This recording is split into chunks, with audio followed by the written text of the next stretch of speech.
Hello, citizens. Councillor Gian-Carlo Carra here, Ward 9 TV. This is the episode on the tax crisis.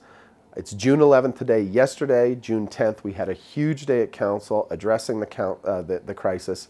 And it started in the morning with a huge rally in front of City Hall with small businesses who about a week and a half ago opened up their tax bills and justifiably lost their mind as they saw what our current broken tax system did in terms of distributing unfairly the responsibility of taxes for the whole city onto their shoulders.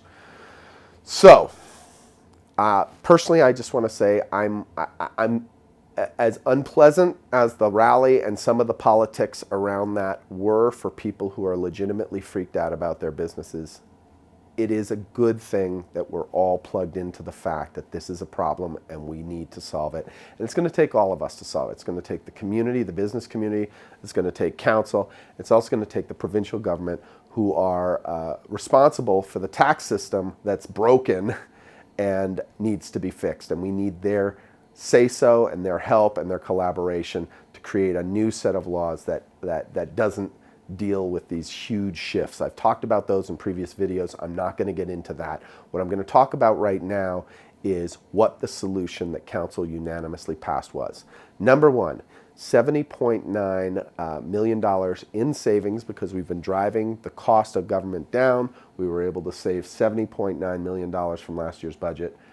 We're applying that directly to the tax rolls that are spiking. On top of that, Council made the unprecedented decision to actually move into an austerity position. We're cutting $60 million out of the 2019 budget for the rest of the year. That's going to actually result in service cuts and things like that.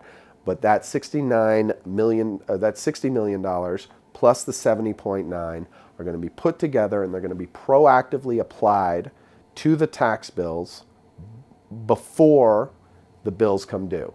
So what you're going to do is there's businesses in Inglewood was one of the hardest hit places in terms of a perfect storm and getting the spikiest peak from this transfer of responsibility. Every business that saw an increase, there's something like 15,000 businesses out there. Of them, because of the transfer of responsibility out of the downtown core, about 11,900 are seeing increases, and some of them are seeing huge increases.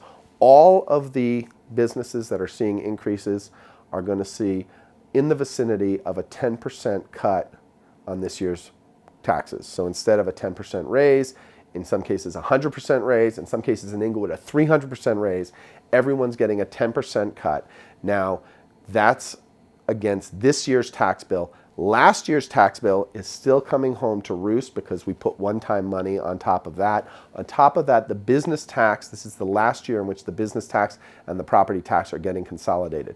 So bills will still probably be going up in a lot of places, but they'll hold the line with what you were largely paying last year and actually start to see a decrease. And we've got more work to do.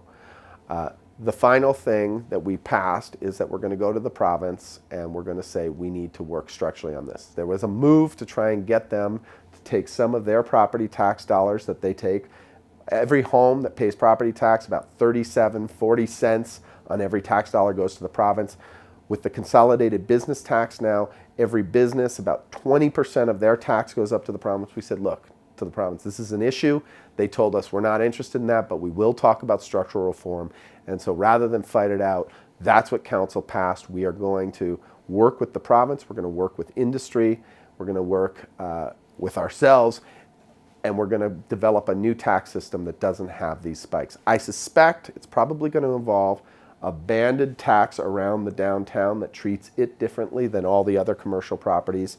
It's also going to involve a transfer of responsibility onto the residential rolls. Keep in mind, we pay very low residential taxes. We get a lot of services for that. It's also going to involve service cuts. And the real conversation we need to have with Calgarians in general is how low do we want to go? How much do we want to cut into the service offerings? And while we have that conversation, Calgarians have to be absolutely confident that they're getting a great service for a great price, and we're going to have those conversations too. So that's where we're at. Tax crisis for 1 year averted, but a lot more work to do. Councillor Gian-Carlo Carra signing off.